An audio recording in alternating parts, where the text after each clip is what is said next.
Edge at 11 starts now.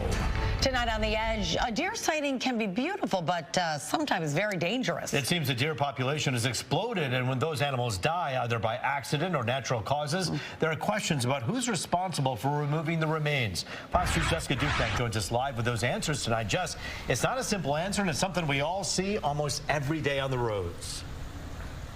Oh, for sure. And, you know, Fox 2 is working for you, even when it comes to some of the more bizarre things that might happen. But I got to tell you, Rupe and Taryn, I've been looking into this, that it's not so uncommon. You take a look at the statistics. Right now, there are 2 million deer in this state. And where it gets a little bit interesting is that is up 15% compared to a decade ago.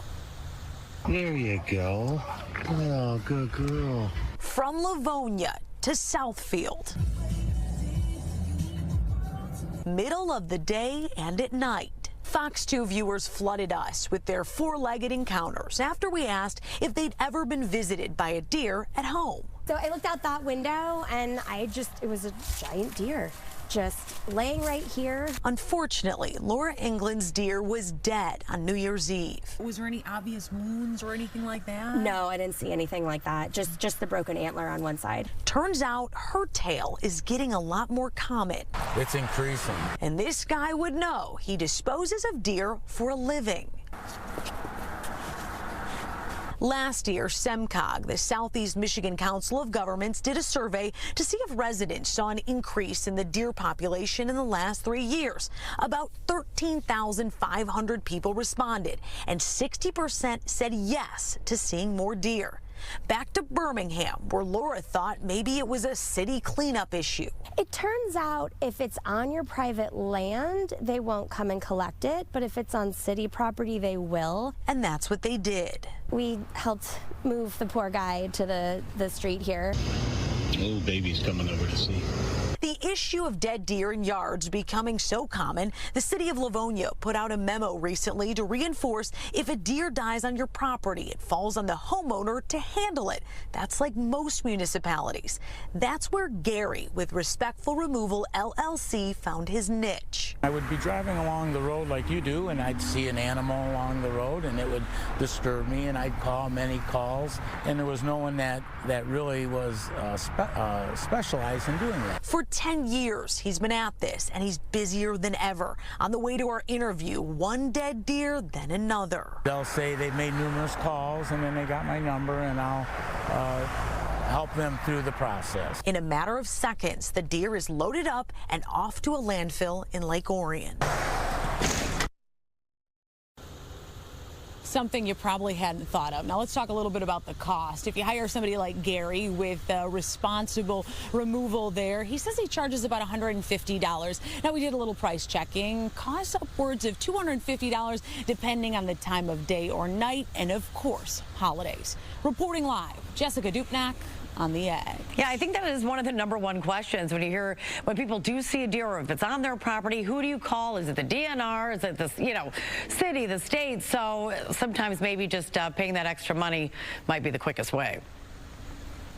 Yeah, check your city's website first and foremost. A lot of cities, what they do is if it is on a public street, much like you saw Laura there in Birmingham, you can drag it to the curb and then the city will pick it up. Other cities don't do that, and you do have to contract it out yourself. At a small price to pay, you definitely don't want any kind of dead deer carcass or any carcass for that matter sitting in your yard. No, absolutely not. All right, good information there. Thanks, Jess.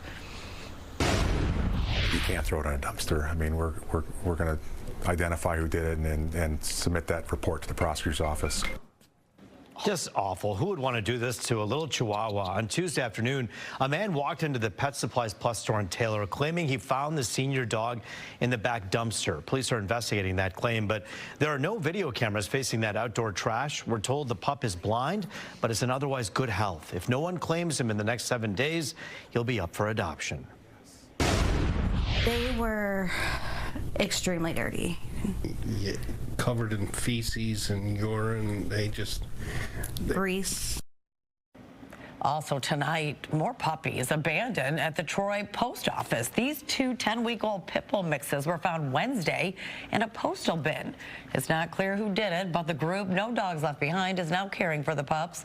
After getting care, they should be up for adoption, though, in the next 2 to 3 weeks. Well, why would a local man drive to Tennessee and set fire to an historic building? Yeah, tonight, that Novi man is facing several charges for an arson that devastated an entire town. Fox 2's Lauren Edwards has the story. Well, it's pretty disappointing, and obviously... This was downtown Morristown Tuesday night. A building constructed in the early 1900s engulfed in flames. It was a bad one, and it took a lot of fire equipment to put it out, able to contain it to the building. Mayor Gary Chesney says he was told by investigators that the suspect, 33-year-old Jeffrey Scott Cicerelli of Novi, was traveling through Morristown recently when his vehicle broke down. He says when Cicerelli sought to have it repaired at a local auto body shop, a dispute broke out over the bill. He then stayed in a motel a few days. Kind of told anybody who would listen that because he was treated this way, he planned to burn the town down. Then the beloved Parks Belk building went up in flames, he says, and Cicerelli stuck around. What attracted the law enforcement's attention to him was he was there among the people watching the fire, and he was kind of in and out with first responders asking questions about the fire and kind of, I guess, admiring his work. Mayor Chesney says the fire department battled the fire for 12 hours. One firefighter was injured, and Cicerelli was arraigned and charged with arson, reckless endangerment, vandalism, and burglary. Well, it's the Parks Belk building was a longtime department store, and the building has actually been vacant for a long number of years. But a New York City investor who has relatives in the area bought the building with plans to turn it into condos. Those plans, he says, are still in place. Downtown's open. We're open for business. The owner has said, you know, a bit of a setback, but my plans haven't changed. The mayor says that the suspect is in custody and that he's been ordered to undergo a psych evaluation. Lauren Edwards, On the Edge. Another Novi man is in trouble with the law for bad out-of-state behavior. Spencer Offman is accused of partaking in the January 6th riot at the Capitol. A tipster contacted the FBI with photos of that person at the insurrection. Surveillance video allegedly shows him inside the Capitol for about 6 minutes. He was arrested last month in Washington state. He's now charged with disorderly conduct and entering a restricted building.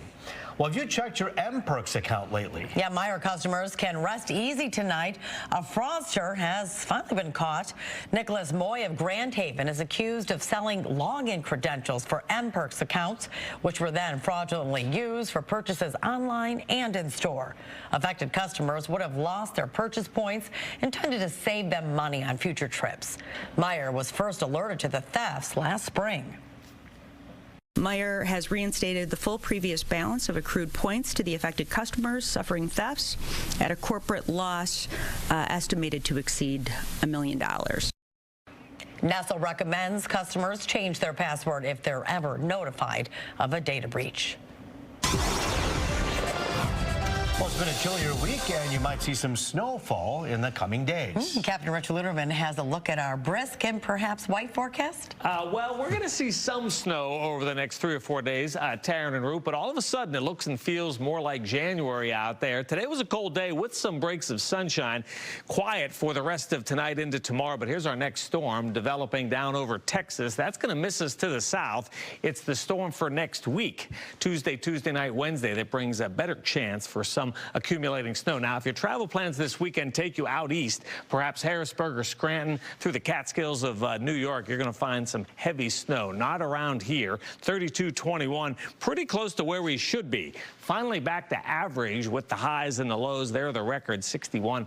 -12, nothing like that out there tonight. It is cold, though. A lot of us near 20 degrees with a few fair weather clouds. The cold spot, Ann Arbor, 14. There's 18 Mount Clemens, 24 up there in Flint. But as the clouds ease into the area through the overnight, temperatures will bottom out and then actually start to rise a couple of degrees. At least we don't have any wind out there. But look at the numbers. Marquette, 9 degrees. There's North Bay, 9 degrees. 31 Lovington, 21 down in Fort Wayne, 27 over in Pittsburgh. Our weather stays quiet tonight and tomorrow. tomorrow. Complements of high pressure that will slowly give way. For the weekend, a weak area of low pressure will be with us. So that means some light snow showers Saturday and Sunday. Very little in the way of accumulation for us. There's that coastal storm, heavy snows for the Poconos and Catskills. Let me show you some of the numbers expected over the next 72 hours. For us, it's going to be less than an inch, and it's going to take 2 days to get there. But there's Albany, New York, a bullseye with better than 5 inches of snow. For us, cold and dry tonight, down to 20 degrees. Tomorrow, chilly again with more clouds, 35. There's the storm for next week. It's going to be Tuesday and Tuesday night that brings that chance for some wet snow. So we'll be watching that storm. Some accumulation is possible. Again, this is next week. Rupe and Taryn, a full check at 4 a.m.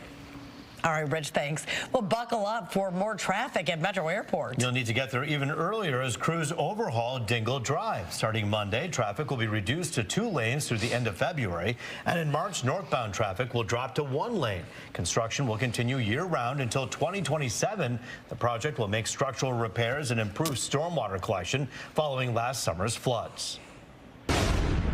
Why is the delay? Why? COVID, cost increases, but mostly it's COVID.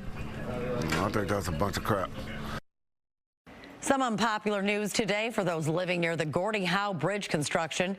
The bridge to Canada from Detroit, which was supposed to be completed by November, has been delayed by nearly a year.